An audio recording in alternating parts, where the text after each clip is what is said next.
দর্শক, আমন্ত্রণ রাতের বাংলাদেশের আয়োজনে। শুরুতেই জানাচ্ছি শিরোনামগুলো।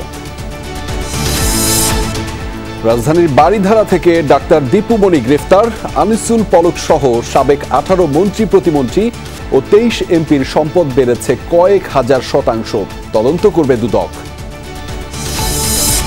মিরপুরে নবম শ্রেণীর শিক্ষার্থী হত্যার ঘটনায় শেখ হাসিনার বিরুদ্ধে আন্তর্জাতিক অপরাধ ট্রাইব্যুনালে মামলা, আসামি করা হয়েছে 14 দলের নেতাদেরও। ঢাকা উত্তর দক্ষিণ সহ দেশের সব সিটি মেয়রকে অপসারণ, সরানো হয়েছে উপজেলা, জেলা পরিষদ চেয়ারম্যান ও পৌরসভার মেয়রদের। ছাত্র জনতার চাহিদার প্রতিফলন। উপজেলা, পৌরসভা, জেলা পরিষদ আর সিটি কর্পোরেশন এগুলিতে নতুন করে প্রশাসক দেওয়া হয়েছে।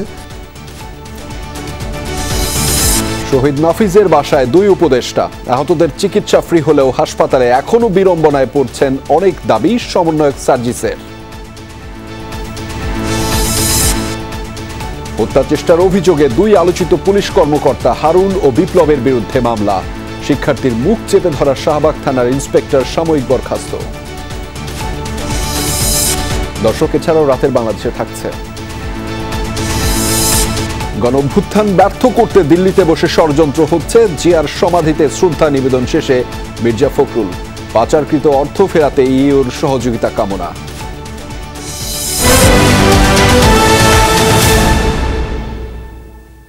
দর্শক, এতক্ষণ শিরোনাম দেখছিলেন, আপনাদের সাথে আছি আমি আহমেদ রেজা। এবার জানাচ্ছি বিস্তারিত। আওয়ামী লীগের যুগ্ম সাধারণ সম্পাদক ও সাবেক মন্ত্রী দীপু মনি গ্রেফতার হয়েছেন। রাজধানীর বারিধারা ডিওএইচএস এলাকা থেকে তাকে গ্রেফতার করেছে ডিবি পুলিশের একটি দল। পুলিশ জানিয়েছে, সন্ধ্যায় গোপন সংবাদের ভিত্তিতে দীপু মনিকে গ্রেফতার করা হয়। 5 আগস্ট আওয়ামী লীগ সরকার পতনের পর থেকে আত্মগোপনে ছিলেন তিনি। গণঅভ্যুত্থানের সময় ছাত্র জনতা নিহতের ঘটনায় চাঁদপুরে হত্যা মামলা দায়ের হয়েছে তার বিরুদ্ধে। ডিবি পুলিশের কর্মকর্তারা বলছেন, বিগত সরকারের উচ্চপদস্থ হিসেবে ঢাকার হত্যা মামলায় দীপু মনিকে গ্রেফতার দেখানো হবে।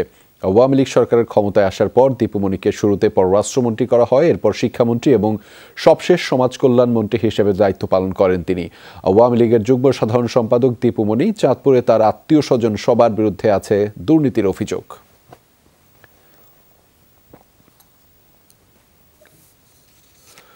দর্শক, এই ঘটনার বিস্তারিত আপনাদেরকে জানাতে চাই। সেটি জানাতেই ডিবি কার্যালয় থেকে আমাদের সাথে যুক্ত রয়েছেন সহকর্মী তানভীর মৌসুম। তার মাধ্যমে জানাবো সেই খবরের বিস্তারিত। তানভীর, কি তথ্য রয়েছে, সবশেষ তথ্য আমরা আপনার কাছ থেকে একটু জানতে চাই এবং সেখানে আসলে কি ধরনের কার্যক্রম এখন হচ্ছে সেটিও আমাদেরকে জানাবেন।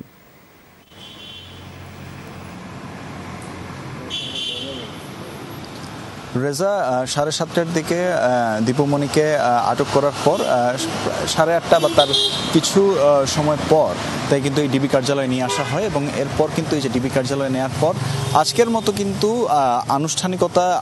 আজকের মতো এখানেই আনুষ্ঠানিকতার সমাপ্তি ঘটেছে। কারণ আজ রাতে আসলে আর কিছু আনুষ্ঠানিকতা পালনের নেই। তবে তাকে এই যে সন্ধ্যার সময় তাকে বারিধারায় তার আত্মীয়র বাসা থেকে আসলে আটক করা হয় এবং সেখান থেকে কিন্তু পরবর্তীতে তাকে এই মিন্টু রোডের ডিবি কার্যালয়ে নিয়ে আসা হয়। এবং এর আগে আমরা দেখেছি যে আনিসুল হক, সালমানুর রহমান, জুনায়দ আহমেদ পলক সহ অন্যান্য অনেককে আটকের পর, গ্রেফতারের পর এবার কিন্তু দীপু মনিকেও এই গ্রেফতার করা হলো এবং তাকে বর্তমানে এই ডিবি কার্যালয়ের ভিতর রাখা হয়েছে।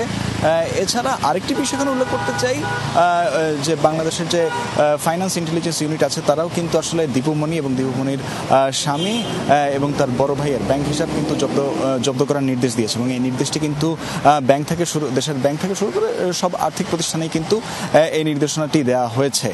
মূলত চাঁদপুরে একটি হত্যা মামলা দায়ের করা হয় এবং সেই দায়ের করা হত্যা মামলার পরিপ্রেক্ষিতে কিন্তু গ্রেফতার করা হয়েছে দীপু মনিকে এবং তারপর থেকেই এই 8:30টার পর আমরা দেখি যে তাকে যে গাড়িটি নিয়ে আসে সেটি কিন্তু ডিবি কার্যালয়ের ভিতর ঢুকে যায় এবং এরপর থেকে কিন্তু সেখানেই অবস্থান করছে। রেজা, সেই খবরের বিস্তারিত আপনার মাধ্যমে জানছিলাম। ধন্যবাদ তানভীর মৌসুম আমাদের সাথে যুক্ত হওয়ার জন্য। শেখ হাসিনা সরকারের প্রভাবশালী 41 মন্ত্রী এমপি দুর্নীতি করে সম্পদ বাড়িয়েছেন কয়েক হাজার শতাংশ। দুদকে এই অভিযোগ জমা দিয়েছেন একজন আইনজীবী। এটি যাচাই শেষে অনুসন্ধান করবে দুর্নীতি দমন কমিশন। জানা গেছে, তাদের অবৈধ সম্পদ অনুসন্ধানে এরই মধ্যে 3 জন পরিচালকের নেতৃত্বে আলাদা টিম গঠন করা হয়েছে। দুদক সচিব জানিয়েছেন, দুর্নীতির অভিযোগের বিষয়ে অনুসন্ধান করে ব্যবস্থা নেওয়া হবে।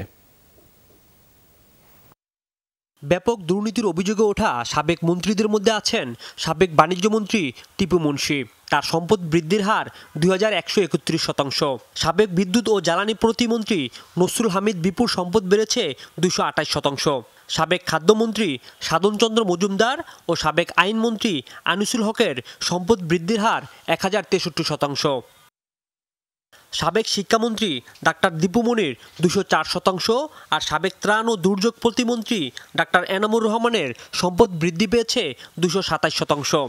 সাবেক স্বাস্থ্যমন্ত্রী জাহিদ মালেকের সম্পদ বৃদ্ধির হার 275% এবং সাবেক স্থানীয় সরকার মন্ত্রী তাজুল ইসলামের সম্পদ বৃদ্ধির হার 242%। এছাড়া সাবেক মন্ত্রীদের মধ্যে মহিবুল হাসান চৌধুরী নোফেল, জোনায়েদ আহমেদ পলক, খালিদ মাহমুদ চৌধুরী, গোলাম দস্তগীর গাজী, শাহজাহান খান, হাসান মাহমুদ, কামরুল ইসলাম, ফরিদুল হক, ইমরান আহমেদ, জাকির হোসেন, কামাল আহমেদ মজুমদার, জাহিদ আহসান রাসেল, নুরুল মজিদ মাহমুদ হুমায়ুন ও হাসানুল হক ইনুর নামও রয়েছে। সাবেক সংসদ সদস্যদের মধ্যে এই তালিকা রয়েছেন বেনজির আহমেদ, সরোয়ার জাহান, শফিকুল ইসলাম জিন্না, শহীদুল ইসলাম বকুল, শেখ আফিল উদ্দিন, সলিম উদ্দিন তফাদার, কাজী নাবিল আহমেদ, এনামুল হক, মেহের আফরোজ চুমকি, শেখ হেলাল উদ্দিন, স্বপন ভট্টাচার্য, কাজিম উদ্দিন আহমেদ, কুজেন্দ্র লাল ত্রিপুরা, মহিবুর রহমান, মামুনুর রশিদ কিরণ, জিয়াউর রহমান। 15 বছরে রাজশাহী 4 আসনের সাবেক সংসদ সদস্য এনামুল হকের অস্থাবর সম্পদ বেড়েছে 2,43,513%। দুদক চেয়ারম্যানের কাছে তালিকা ও অস্বাভাবিক সম্পদ বৃদ্ধির বিষয়টি উল্লেখ করে তদন্তের জন্য আবেদন করেন আইনজীবী ব্যারিস্টার এম সরোয়ার হোসেন। গত 15 বছর মন্ত্রী এমপিদের কারো আয়, কারো বেড়েছে স্থাবর ও অস্থাবর সম্পদ। এক্ষেত্রে সর্বনিম্ন 100 গুণ থেকে কয়েক হাজার গুণ, কারো ক্ষেত্রে সম্পদ ও আয় বেড়েছে লক্ষ গুণ পর্যন্ত। 2-1 জন মন্ত্রী ইতিমধ্যে গ্রেপ্তার হয়েছে সেটা ক্রিমিনাল অফেন্সের কারণে, কিন্তু তাদের যে দুর্নীতি, সেই দুর্নীতি এবং দুর্নীতি দমন তাদের প্রক্রিয়া হলো তারা প্রত্যেক এই যাদের দুর্নীতির অভিযোগ আছে প্রত্যেকের জন্য ফাইল খুলবে এবং অনুসন্ধান টিম গঠন করবে, অনুসন্ধান করবে। দুদক সচিব জানায় তথ্য উপাত্ত পর্যালোচনা করে ব্যবস্থা নেওয়া হবে। প্রায় 40-এর উপরে সম্ভবত সংখ্যাটা। সাবেক কয়েকজন প্রতিমন্ত্রী এবং এমপি মহোদয়, মন্ত্রী, প্রতিমন্ত্রী এবং এমপি মহোদয়দের নাম আছে। তো বিষয়টি এখনো যাচাই বাছাই চলছে। অনুসন্ধান করার সিদ্ধান্ত হয়তো তার ভিত্তিতে পরবর্তীতে দেওয়া হবে। দুর্নীতিবাজদের বিরুদ্ধে অভিযোগ পেলে আমল নিয়ে তদন্তপূর্বক ব্যবস্থা নেওয়া হবে বলেও জানান তিনি। এই ধরনের অভিযোগ আসলে সেগুলো অবশ্যই গুরুত্ব সহকারে বিবেচনা নেওয়া হবে। রাজীব আহমেদ, যমুনা নিউজ, ঢাকা। শেখ হাসিনা সহ 14 দলীয় শীর্ষ নেতাদের বিরুদ্ধে আন্তর্জাতিক অপরাধ ট্রাইব্যুনালে আরও একটি মামলা দায়ের করা হয়েছে। আন্দোলন চলা অবস্থায় 4 আগস্ট পুলিশের গুলিতে ঢাকায় মিরপুরে 9ম শ্রেণীর ছাত্র শাহরিয়ার হাসান আলভির মৃত্যুর ঘটনায় তার বাবার অভিযোগের ভিত্তিতে এই মামলা দায়ের করা হয়। এ নিয়ে সাবেক প্রধানমন্ত্রীর বিরুদ্ধে 3টি মামলা হলো ট্রাইব্যুনালে। কোটা সংস্কারের দাবি আদায়ে 16 জুলাই বৈষম্য বিরোধী আন্দোলনকারী ছাত্র জনতা দেশব্যাপী কমপ্লিট শাটডাউনের ডাক দেয়। এই আহ্বানে সাড়া দিয়ে দেশ জুড়ে সাধারণ ছাত্র জনতা রাস্তায় নেমে আসে। পরবর্তীতে তা রূপ নেয় সরকার পতনের আন্দোলনে। আন্দোলন দমনে পুলিশের গুলিতে সারা দেশে ব্যাপক হতাহতের ঘটনা ঘটে। বিক্ষোভে অংশ নিয়ে 4 আগস্ট মিরপুরে গুলিবিদ্ধ হয়ে মারা যায় 9ম শ্রেণীর শিক্ষার্থী শাহরিয়ার হাসান আলভি। 4-5 জন ছেলে এসে জোরে জোরে ডাকাডাকি করতেছে, আলবির আব্বু আছে, আলবির আম্মু আছে, আলবি অসুস্থ। এরপরে আমি নিচে গিয়ে দেখলাম যে আমার ছেলে গুলিবিদ্ধ এবং সে দুনিয়াতে নাই। আমি এর দৃষ্টান্তমূলক শাস্তি দাবি করছি বর্তমান সরকারের কাছে। এই ঘটনায় সাবেক প্রধানমন্ত্রী শেখ হাসিনা সহ 27 জনের বিরুদ্ধে আন্তর্জাতিক অপরাধ ট্রাইব্যুনালের তদন্ত সংস্থায় আলভির পরিবারের পক্ষে অভিযোগ দায়ের করেন অ্যাডভোকেট আসাদ উদ্দিন। এই অভিযোগটি আমরা দায়ের করেছি আন্তর্জাতিক অপরাধ ট্রাইব্যুনাল আইন 1973-এর ধারা 3-2 এবং 4-1-2 অধীনে। এই ধারা অনুযায়ী যেই গুলিবর্ষণ হয়েছে, যেভাবে সমূলে অথবা আংশিকভাবে নির্মূল করার জন্য এই ছাত্র জনতাকে লক্ষ্য করে সরাসরি গুলিবর্ষণ করা হয়েছে পরিকল্পিতভাবে সকলের অংশগ্রহণে, এটিকে আমরা বলছি এটি একটি গণহত্যা এবং এটি একটি মানবতা বিরোধী অপরাধ। শেখ হাসিনা ছাড়াও রাশেদ খান মেনন, হাসানুল হক ইনু, আনোয়ার হোসেন মঞ্জু, ওবায়দুল কাদের, আসাদুজ্জামান খান কামাল, আনিসুল হক, সালমান এফ রহমান, জাহাঙ্গীর কবির নানক, সাবেক আইজিপি চৌধুরী আবদুল্লাহ আল মামুন, সাবেক অতিরিক্ত কমিশনার হারুনুর রশিদ সহ 27 জনকে মামলায় আসামি করা হয়েছে। একই সাথে সংগঠন হিসাবে বাংলাদেশ আওয়ামী লীগ, যুবলীগ, ছাত্রলীগ ও এর অঙ্গ সংগঠনগুলোকে অভিযুক্ত করা হয়েছে। আওয়ামী লীগ সহ 14 দলীয় মহাজোটকেও আমরা এখানে আসামি হিসেবে সম্পৃক্ত করেছি, কারণ তাদের সকলের যৌথ মিটিংয়ের মাধ্যমে সম্পৃক্ত সিদ্ধান্তের মধ্য দিয়ে এই ম্যাসাকারটি চালানো হয়েছে, এই গণহত্যাটি চালানো হয়েছে। বিগত বছরগুলোতে আন্তর্জাতিক অপরাধ ট্রাইব্যুনালের বিচারিক কার্যক্রম নিয়ে আপত্তি থাকলেও অন্তর্বর্তী সরকারের সময়ে বিচার কাজ সুষ্ঠু হবে বলে প্রত্যাশার কথা জানান আইনজীবী। ট্রাইব্যুনালের বিচারিক প্রক্রিয়া যেন আন্তর্জাতিক মানে উন্নীত হয়, সেইভাবে তাকে যেন ঢেলে সাজানো হয়। শওকত মঞ্জুর শান্ত, যমুনা নিউজ, ঢাকা।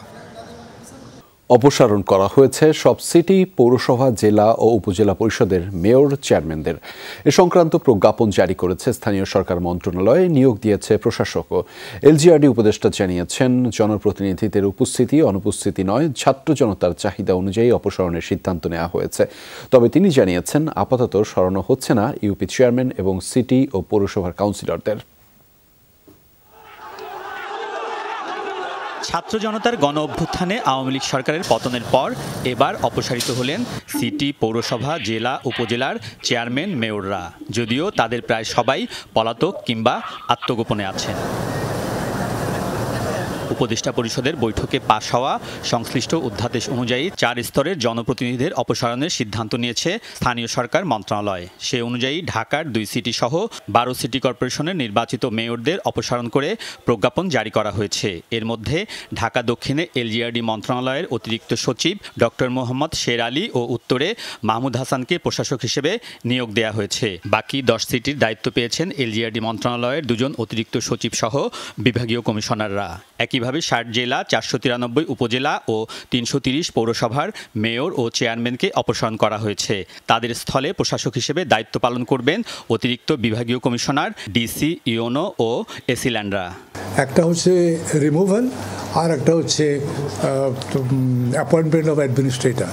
উপজেলা, পৌরসভা, জেলা পরিষদ আর সিটি কর্পোরেশন, এগুলিতে নতুন করে প্রশাসক দেওয়া হয়েছে। অনুপস্থিতিটা এখানে বড় ফ্যাক্টর না। এলজিআরডি উপদেষ্টা বলছেন, আপাতত ইউনিয়ন পরিষদের চেয়ারম্যান, মেম্বার এবং সিটি ও পৌরসভার কাউন্সিলরদের অপসারণের কোনো সিদ্ধান্ত নেই।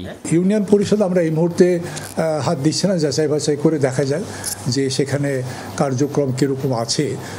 যদি পরবর্তীকালে কোনো সময় প্রয়োজন হয়, প্রয়োজনের তাগিদে যদি কোনো পদক্ষেপ নিতে হয়, সেটা সেভাবে নেওয়া হবে। কাউন্সিলরদের ব্যাপারে কোনো সিদ্ধান্ত হয়নি যে যদি অ্যাডমিনিস্ট্রেটর থাকে, কাউন্সিলররা কি দায়িত্ব পালন করবেন কি করবেন না, এটা এখন তাদের ব্যাপার আর কি। প্রশাসক দিয়ে কতদিন চলবে সিটি, পৌরসভা, জেলা, উপজেলা পরিষদ, এই প্রশ্নের জবাবে উপদেষ্টা বলেন, এক্ষেত্রে কত সময় লাগবে তা এখনই বলা যাবে না। শিগগিরটাও তো আবার কোয়ালিফাইড, এটা কালকেও শীঘ্র হতে পারে, 1 ঘন্টা পরও শীঘ্র হতে পারে, আবার 1 বছর, 2 বছর, 3 বছর, 4 বছর পরে হতে পারে। It all depends in the future. Alamgir Swapan, Jamuna news, Dhaka. সন্ধ্যায় আরও 988 উপজেলা পরিষদের ভাইস চেয়ারম্যান ও মহিলা ভাইস চেয়ারম্যানকে অপসারণ করে প্রজ্ঞাপন জারি করেছে স্থানীয় সরকার মন্ত্রণালয়। সন্ধ্যায় এই প্রজ্ঞাপন জারি করা হয়। অন্যদিকে ইউপি চেয়ারম্যান অনুপস্থিত থাকলে প্যানেলের চেয়ারম্যানকে দায়িত্ব দিয়ে আলাদা প্রজ্ঞাপন প্রকাশ করা হয়েছে। এতে বলা হয়েছে, ইউনিয়ন পরিষদ পরিচালনার জন্য আর্থিক ও প্রশাসনিক দায়িত্ব পালন করবেন তিনি। এক্ষেত্রে প্যানেল চেয়ারম্যানও অনুপস্থিত থাকলে দায়িত্ব পালন করবেন ইউএনও বা এসিল্যান্ড। গণ অভ্যুত্থানে আওয়ামী লীগ সরকারের পতনের পর অনেক ইউপি চেয়ারম্যান পলাতক রয়েছেন। তত্ত্বাবধায়ক সরকার ব্যবস্থা বাতিল করে সংবিধানের ৫৫ সংশোধনী কেন অবৈধ নয় জানতে চেয়ে রুল জারি করেছেন উচ্চ আদালত। অ্যাটর্নি জেনারেল বলেছেন, এই সংশোধনীর মধ্য দিয়ে গণতন্ত্রহীনতার দিকে যায় দেশ। ভোট ডাকাতি করে ক্ষমতায় থাকবে, সেই পথ সুগম হয়। আর রিটকারী বলেছেন, স্বেচ্ছাচারিতা ও জালিয়াতির মাধ্যমে এই সংশোধনী এনেছিল শেখ হাসিনা সরকার। দেশে এখন পর্যন্ত 12টি জাতীয় সংসদ নির্বাচন অনুষ্ঠিত হয়েছে। 1991 থেকে 2008 পর্যন্ত নির্বাচন হয় তত্ত্বাবধায়ক বা অন্তর্বর্তী সরকারের অধীনে, যে নির্বাচনগুলো দেশে বিদেশে গ্রহণযোগ্যতা পায়। নবম সংসদ নির্বাচনের পর আওয়ামী লীগ ক্ষমতায় আসলে আদালতের এক রায়ের আলোকে তড়িঘড়ি করে তত্ত্বাবধায়ক সরকারের বিধান বাতিল করে আনা হয় সংবিধানের 15 সংশোধনী। এই সংশোধনীর মাধ্যমে সংবিধানের মৌলিক কাঠামোতেও পরিবর্তন আনা হয়। আইনজীবীরা বলছেন, দেশের রাজনৈতিক সংকট, একতরফা নির্বাচন এবং ক্ষমতাসীনদের স্বৈরাচারী হওয়ার পথ সুগম করে এই সংশোধনী। সোমবার 15 সংশোধনী বাতিল চেয়ে রিটের শুনানি হয় উচ্চ আদালতে। শুনানি শেষে সংশোধনীটি কেন অবৈধ হবে না তা জানতে চেয়ে 8 সপ্তাহের রুল জারি করে হাইকোর্ট। 15 সংশোধনী সংবিধানের অনেকগুলো বিষয়ের পরিবর্তন করে, তার মধ্যে একটি ছিল তত্ত্বাবধায়ক সরকারের যে ব্যবস্থা সেটা বাতিল করা হয়। অবাধ নিরপেক্ষ নির্বাচনও সংবিধানের একটা মূল কাঠামো, কাজে তত্ত্বাবধায়ক সরকার ব্যবস্থাটা অবাধ ও নিরপেক্ষ নির্বাচন নিশ্চিত করে।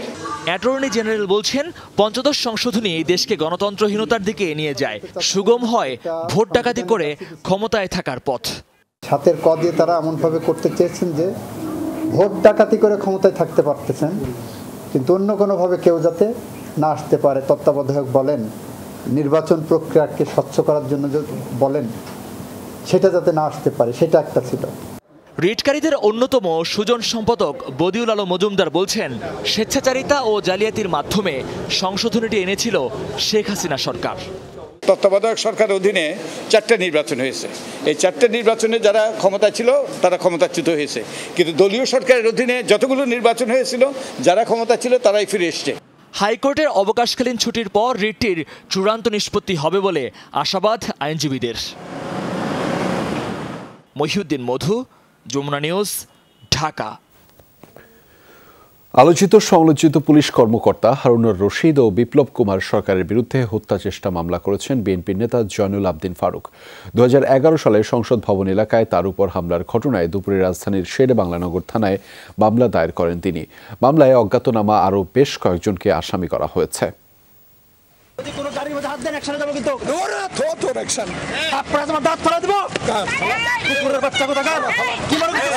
একজন সংসদ সদস্যকে রাষ্ট্রীয় বাহিনীর কোনো কর্মকর্তা সরাসরি এমন আনপার্লামেন্টারি শব্দ ব্যবহার করতে আগে শোনা যায়নি।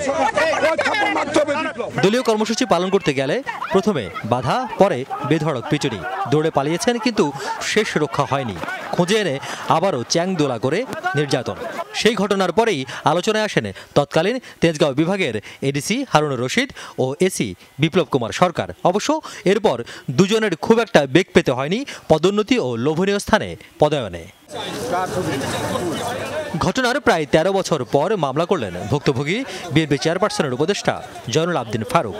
দুপুরে নেতাকর্মীদের নিয়ে নিজেই বাদী হয়ে মামলাটি করেন শেরেবাংলানগর থানায়। এজাহারে উল্লেখ করেন, অভিযুক্ত 2 কর্মকর্তা ফোর্স নিয়ে তাকে হত্যার উদ্দেশ্যে নির্যাতন করেন।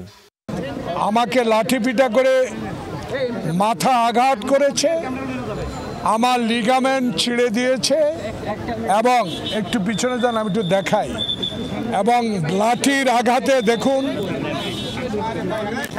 লাঠির আঘাতে বাম কিডনি অচল হয়ে গেছে। সেটা আমেরিকা, সিঙ্গাপুরে চিকিৎসা করানো হয়েছে। আমি শিক্ষা প্রতিষ্ঠানের ভিপি জিএস হয়ে এই পর্যন্ত এসেছি, 5 বার এমপি হয়েছি, বিরোধী দলের চিফ হুইপের দায়িত্ব পালন করেছি। এরকম নির্মম আঘাত, নির্মম অত্যাচার আমি আর কোনোদিনও কোনো স্বৈরাচার সরকার করেছি কিনা দেখিনি। ঘটনার এত বছর পর কেন মামলা দায়ের করলেন তারও ব্যাখ্যা দেন জয়নুল আবদিন ফারুক। আমার বন্ধু আশরাফ উদ্দিন নিজান নির্দেশ প্রাপ্ত হয়ে একটি মামলা দায়ের করতেই আসছিলেন এই শেরেবাংলানগরে। তখনকার পুলিশ কর্মকর্তা ভিতরেও ঢুকতে দেননি, মামলা নেন নাই, মামলা কোর্টে করা হয়েছে। সেই মামলা তদন্ত হয়ে 3 দিনের মাথায় সেই মামলা বাতিল করে দেওয়া হয়েছে।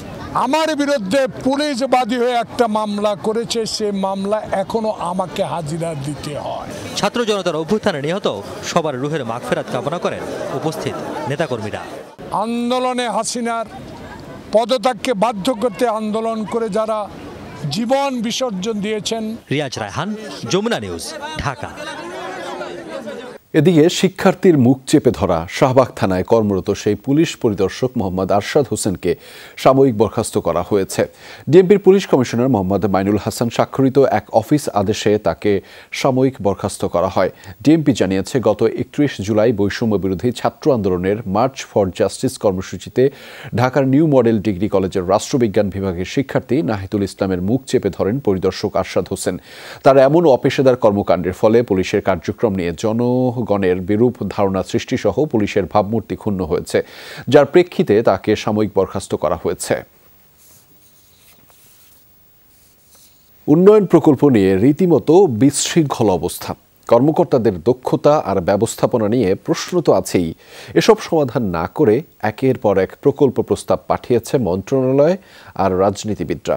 তাই অপচয় ঠেকানো যায়নি, এমন পর্যবেক্ষণ নতুন পরিকল্পনা উপদেষ্টা ডক্টর ওয়াহিদুদ্দিন মাহমুদের। জানালেন, একনেকের আগে সব প্রকল্প আবার পর্যালোচনা করা হবে।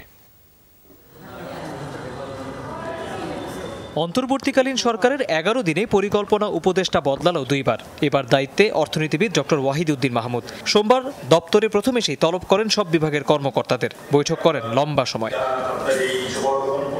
পরে সাংবাদিকদের ব্রিফ করেন শিক্ষা ও পরিকল্পনা উপদেষ্টা। জানান, প্রয়োজন যাচাই না করেই প্রকল্প হাতে নেওয়া হয়েছে এতদিন, অথচ ছাড় করা যায়নি বিদেশ থেকে প্রতিশ্রুত ঋণের বড় অংশ।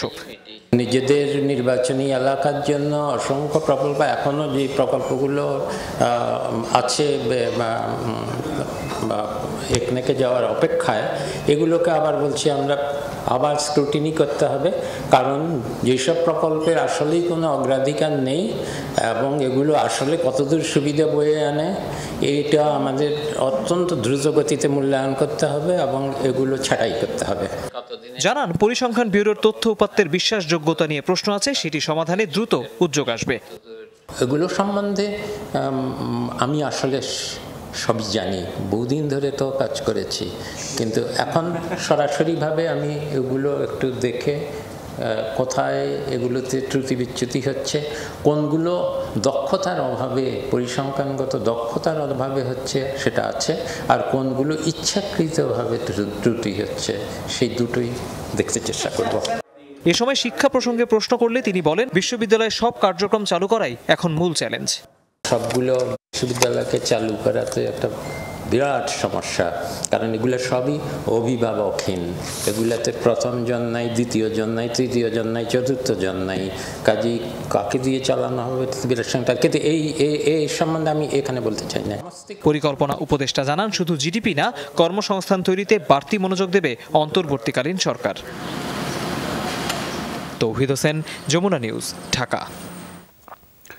ছাত্র জনতার গণঅভ্যুত্থানকে ব্যর্থ করতে দিল্লিতে বসে ষড়যন্ত্র করছে আওয়ামী লীগ। জাতীয় প্রেস ক্লাবে এক আলোচনা সভায় এমন অভিযোগ করে বিএনপি মহাসচিব মির্জা ফখরুল ইসলাম আলমগীর বলেছেন, এক ফ্যাসিবাদের বদলে অন্য এক ফ্যাসিবাদ চায় না বিএনপি। এছাড়া জাতীয়তাবাদী স্বেচ্ছাসেবক দলের প্রতিষ্ঠা বার্ষিকীতে বিএনপির প্রতিষ্ঠাতা জিয়াউর রহমানের সমাধিতে শ্রদ্ধা জানান তিনি। বলেন, সাম্য আর ন্যায় বিচার নিশ্চিত করে নতুন বাংলাদেশ গঠন করতে অন্তর্বর্তী সরকারকে সর্বাত্মক সমর্থন দেবে বিএনপি। গত কয়েক বছরের মধ্যে এই প্রথম কোনো প্রতিবন্ধকতা ছাড়া রাজধানীর চন্দ্রিমা উদ্যানে কর্মসূচি করল বিএনপি। পরিবর্তিত রাজনৈতিক পরিস্থিতিতে নির্ভর দলটি তাই স্বতঃস্ফূর্ত দেখা গেছে বিএনপির সব পর্যায়ের নেতা কর্মী সমর্থকদের। স্বেচ্ছাসেবক দলের ৪৪তম প্রতিষ্ঠাবার্ষিকী উপলক্ষে নির্ধারিত সময়ের আগেই বিএনপি প্রতিষ্ঠাতা জিয়াউর রহমানের সমাধিতে আসেন দলের বিভিন্ন পর্যায়ের নেতাকর্মীরা। সবাইকে নিয়ে ফুল দিয়ে শ্রদ্ধা জানান বিএনপি মহাসচিব মির্জা ফখরুল ইসলাম আলমগীর। দোয়া ও মোনাজাত শেষে সাংবাদিকদের সঙ্গে কথা বলেন তিনি। আমরা একটা নতুন বাংলাদেশ চাই, আমরা চাই একটা গণতান্ত্রিক বাংলাদেশ, সাম্য, মানবিক অধিকার, ন্যায় বিচারকে প্রতিষ্ঠিত করে আমরা এই নতুন বাংলাদেশ গঠন করতে চাই। বিকেলে বিএনপির সাবেক মহাসচিব ব্যারিস্টার আব্দুস সালাম তালুকদারের মৃত্যুবার্ষিকী উপলক্ষে আলোচনা সভায় কথা বলেন মির্জা ফখরুল। নানা ইস্যুতে সরকারের সমালোচনা করেন তিনি। আমাদের এই ছেলেদের, আমাদের বুকের রক্তের মধ্য দিয়ে যে স্বাধীনতা আমরা পেয়েছি, সেই স্বাধীনতাকে আমরা বিনষ্ট হতে দিতে পারি না। এক ফ্যাসিবাদ গেছে, আর এক নয়া ফ্যাসিবাদ আমরা আমদানি করতে পারি না। আমি এদেরকে নয়া ফ্যাসিবাদ বলি এই জন্যে যে ওই আওয়ামী লীগ আজকে দিল্লিতে বসে ষড়যন্ত্র করছে যে বাংলাদেশে এই বিজয়কে ভণ্ডুর করে দিতে। এই কথা পরিষ্কার করে বলতে চাই যে বাংলাদেশের মানুষের যে শত্রু, যাকে বাংলাদেশ থেকে পালিয়ে যেতে হয়েছে, তাকে আশ্রয় দিয়ে ভারত খুব জনগণের ভালোবাসা পেতে পারে বলে আমি মনে করি না। দলের দায়িত্বশীল নেতারা জানান, অন্তর্বর্তী সরকারকে সব ধরনের সহায়তা করা হবে, তবে বিএনপি আপোষহীন থাকবে গণতন্ত্রের প্রশ্নে। এই শান্ত পরিবেশে আমাদেরকে সাংগঠনিকভাবে, রাজনৈতিকভাবে আরো সংগঠিত হওয়ার চেষ্টা, এটাই হোক আজকের দিনের কাজ। শরীফুল ইসলাম খান, যমুনা নিউজ, ঢাকা। পাচারকৃত অর্থ দেশে ফেরাতে ইইউর সহযোগিতা চাইলেন বিএনপি নেতারা। সকালে দলীয় চেয়ারপারসনের গুলশান কার্যালয়ে যান ঢাকায় নিযুক্ত ইইউর ভারপ্রাপ্ত রাষ্ট্রদূত ডক্টর বার্ন্ড স্পেনিয়ার। সকাল 10:30 নাগাদ তিনি বিএনপি নেতাদের সাথে বৈঠক করেন। দলটির স্থায়ী কমিটির সদস্য আমির খসরু মাহমুদ চৌধুরী বলেন, অর্থনীতি ও সুশাসন প্রতিষ্ঠায় ইউরোপীয় জোট কিভাবে সহযোগিতা করতে পারে সে বিষয়ে হয়েছে আলোচনা। তিনি আরও বলেন, পুরোপুরি গণতন্ত্র কিভাবে ফেরানো যায় সেই প্রসঙ্গ উঠে এসেছে আলোচনায়। এই বৈঠকে বিএনপির প্রতিনিধি দলে ছিলেন মহাসচিব মির্জা ফখরুল ইসলাম আলমগীর, স্থায়ী কমিটির সদস্য অ্যানি চৌধুরী এবং পররাষ্ট্র বিষয়ক কমিটির সদস্য শামা ওবায়েদ। বৈঠকে ভবিষ্যতের বাংলাদেশ কেমন হতে চলেছে তা নিয়ে বিস্তর আলাপ হয়েছে, এমনটা জানিয়েছেন বিএনপির নেতৃবৃন্দ। বাংলাদেশের অর্থনীতি নিয়ে আলোচনা হয়েছে এবং গুড গভর্নেন্স, বাংলাদেশের যে প্রতিষ্ঠানগুলো সব ধ্বংস হয়ে গেছে এগুলোর প্রতিকার কি এবং কিভাবে এগুলোকে আবার ট্র্যাকে আনা যায়, সঠিক জায়গায় আনা যায়, আর সেখানে তাদের কি সহযোগিতা থাকতে পারে, অর্থনীতির ক্ষেত্রে তাদের কি সহযোগিতা থাকতে পারে, আর বাংলাদেশকে আর্থিকভাবে অর্থনৈতিকভাবে যে উন্নয়নের জন্য তাদের সাথে আমাদের একটা ফ্রেমওয়ার্ক, একটা এগ্রিমেন্ট আছে ইউর সাথে। তো সেই আর্থিক খাতে তাদের রিফর্মসগুলি, সংস্কারগুলো কি করা যায় যাতে করে তাড়াতাড়ি আমরা আবার আমার অর্থনৈতিকভাবে সঠিক জায়গায় দাঁড়াতে পারি। এবি পার্টিকে নিবন্ধন দিতে নির্বাচন কমিশনকে নির্দেশ দিয়েছেন হাইকোর্ট। এই সংক্রান্ত রিটের শুনানি নিয়ে বিচারপতি নাইমা হায়দার ও বিচারপতি কাজী জিনাত হকের হাইকোর্ট বেঞ্চ এই আদেশ দিয়েছেন। এর আগে দলটির নিবন্ধনের আবেদন খারিজ করে নির্বাচন কমিশন একটি চিঠি দেয়। সে চিঠির বৈধতা চ্যালেঞ্জ করে হাইকোর্টে রিট দায়ের করা হয়। পরে 2023 সালের 31 আগস্ট রাজনৈতিক দল হিসেবে আমার বাংলাদেশ তথা এবি পার্টিকে নিবন্ধন দেওয়ার নির্দেশ কেন দেয়া হবে না তা জানতে চেয়ে রুল জারি করেন হাইকোর্ট। দলটির আহ্বায়কের করা রিটের প্রাথমিক শুনানি করে বিচারপতি কে এম কামরুল কাদের ও বিচারপতি মোহাম্মদ শওকত আলী চৌধুরীর সমন্বয়ে গঠিত তৎকালীন হাইকোর্ট বেঞ্চ এই রুল জারি করেছিলেন। সেই আদেশটিকে সংবিধান পরিপন্থী, অবৈধ, খামখেয়ালিপূর্ণ এবং ন্যায় বিচারের পরিপন্থী হয়েছিল। এই মর্মে তাদের সেই সিদ্ধান্তটিকে অবৈধ ঘোষণা করেছেন। একই সাথে আদালত বাংলাদেশের নির্বাচন কমিশনকে নির্দেশ দিয়েছেন অবিলম্বে আমার বাংলাদেশ পার্টি বা এবি পার্টিকে নির্বাচন কমিশনের অধীনে একটা রাজনৈতিক দল হিসেবে নিবন্ধন প্রদানের জন্য নির্দেশ প্রদান করেছেন। আহতদের চিকিৎসা ফ্রি হলেও হাসপাতালে এখনও বিড়ম্বনায় পড়ছেন অনেকে, এমন দাবি করেছেন বৈষম্য বিরোধী ছাত্র আন্দোলনের সমন্বয়ক সার্জিস আলম। রাতে পঙ্গু হাসপাতালে এক ব্রিফিংয়ে তিনি এই কথা জানিয়েছেন। বলেছেন, সমন্বয়ক পরিচয়ে বিভিন্ন হাসপাতালে চিকিৎসকদের জেরা করা হচ্ছে, এটি কোনোভাবেই কাম্য নয়। এছাড়া তিনি স্বাস্থ্য উপদেষ্টার বিরুদ্ধে সঠিকভাবে দায়িত্ব পালন না করার অভিযোগ তোলেন। কষ্টকর হলেও স্বাস্থ্য উপদেষ্টাকে কাজ ভাগ করে দেওয়ার আহ্বান জানিয়েছেন তিনি। এছাড়া চিকিৎসকদের রাজনীতি না করার আহ্বান জানান বৈষম্য বিরোধী ছাত্র আন্দোলনের এই সমন্বয়ক। চেষ্টা করছি এবং সেটিকে সামনে রেখে বরাবর মতো আজকেও আমরা বিভিন্ন হসপিটাল এটি হচ্ছে সমন্বয়ক বা সহ সমন্বয়কের পরিচয় কিংবা স্টুডেন্ট বা বিভিন্ন দলে বিভিন্ন পরিচয় আসলে আসা হচ্ছে হসপিটালগুলোতে এবং এসে ডক্টরদেরকে চার্জ করা হচ্ছে, যারা সেখানে সেবা দিচ্ছে তাদেরকে চার্জ করা হচ্ছে। আমরা এই বিষয়টিতে আসলে আশাহত। হসপিটালের ভিতরে আপনার এই দলবদ্ধ হয়ে প্রবেশ করা একজন রোগীর জন্য আরো বেশি সংকটপূর্ণ হয়ে উঠতে পারে। রাজধানীর মহাখালীতে আন্দোলনে নিহত শিক্ষার্থী নাফিসের বাসায় পরিবারের স্বজনদের সাথে দেখা করতে গিয়েছেন অন্তর্বর্তীকালীন সরকারের দুই উপদেষ্টা নাহিদ ইসলাম ও আসিফ মাহমুদ। রাত 9টার দিকে নাফিসের বাসায় যান দুই উপদেষ্টা নাহিদ ও আসিফ। এরপর তার পরিবারের সদস্যদের সাথে কথা বলেন তারা। এ সময় সাংবাদিকদের বিভিন্ন প্রশ্নের জবাবে নাহিদ বলেন, আন্দোলনে ছাত্র জনতার উপর গুলি বর্ষণকারী ও নির্দেশদাতা কাউকেই ছাড় দেওয়া হবে না, সকলকে চিহ্নিত করে আইনের আওতায় আনা হবে বলেও জানিয়েছেন তিনি। শেখ হাসিনাকেও দেশে ফিরিয়ে আনার জন্য তৎপরতা চালাচ্ছি আমরা এই যে যারা ফ্যাসিস্ট, যারা স্বৈরাচারী, এই হত্যাযজ্ঞ যারা চালিয়েছে, যারা নির্দেশ দিয়েছে এবং যারা এটা বাস্তবায়নের সাথে জড়িত, তাদের সকলেরকেই বিচারের আওতায় দ্রুত সময়ের মধ্যে নিয়ে আসবো। আগামী 48 ঘন্টার মধ্যে গুম ও নিখোঁজ ব্যক্তিদের ফিরিয়ে দিতে স্বরাষ্ট্র উপদেষ্টা অবসরপ্রাপ্ত লেফটেন্যান্ট জেনারেল জাহাঙ্গীর আলম চৌধুরীর কাছে স্মারকলিপি দিয়েছেন গুম নিখোঁজ হওয়া ব্যক্তিদের পরিবারের সদস্যরা। দুপুরে সচিবালয়ে স্বরাষ্ট্র উপদেষ্টার সাথে দেখা করে গুম এবং নিখোঁজ হওয়া 40 জনের তালিকা দিয়েছেন তারা। নিখোঁজের প্রমাণ হিসেবে একটি সনদ এবং ক্ষতিগ্রস্ত পরিবারগুলোকে আর্থিক সহায়তা দেওয়ার দাবি জানানো হয়। গুমের সাথে জড়িতদের বিচারের আওতায় আনার দাবি জানিয়ে প্রধান সমন্বয়ক বেলাল হোসেন বলেন, দেশে কোনো আয়নাঘর থাকতে পারে না, সবগুলো প্রকাশ্যে ভেঙে ফেলতে হবে। তাদের দাবিগুলো নিয়ে উপদেষ্টা পরিষদে আলোচনা করে সিদ্ধান্ত নেওয়া হবে বলেও জানিয়েছেন স্বরাষ্ট্র উপদেষ্টা।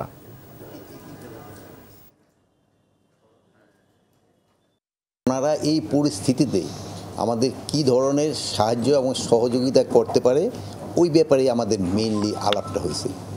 ওনারা আমাদের একটু সাহায্য সহযোগিতা করতে চায় এবং কিভাবে করতে পারে এবং আমরা কোন কোন সেক্টরে চাচ্ছি এইগুলি জানার জন্য আসছিল।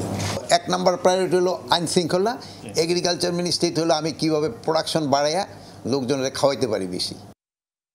বেসরকারি টেলিভিশন চ্যানেল সময় টিভির সম্প্রচার 7 দিনের জন্য বন্ধের নির্দেশ দিয়েছেন হাইকোর্ট।